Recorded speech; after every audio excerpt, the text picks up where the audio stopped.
C'est une foule compacte qui se presse aux portes de cette église. Ce dimanche est un jour saint pour les orthodoxes.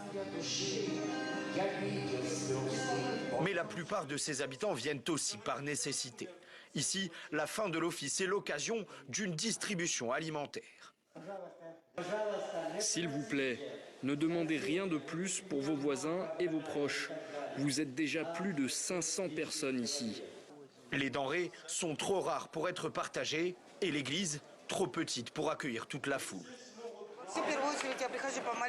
Nous avons tous besoin de manger et en ce moment c'est impossible de travailler. Dans ces sacs, quelques conserves, des pâtes, du blé, des réserves pour quelques semaines.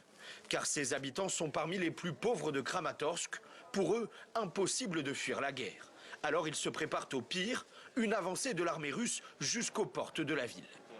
Ils sont effrayés, même ceux qui ont de la nourriture chez eux viennent car ils craignent que la ville soit encerclée, que Kramatorsk soit en état de siège pour les mois à venir.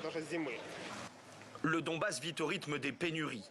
Dans ce marché en partie détruit par les bombardements, la plupart des étals sont déserts. Ceux qui restent ouverts commencent à manquer de produits de base, alors les prix augmentent. Tout a beaucoup augmenté. C'est plus de 2 fois plus cher qu'avant.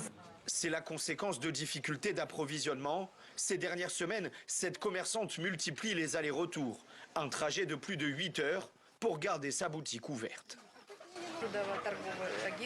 Nos fournisseurs sont partis de la région et ils ne nous ont rien laissé.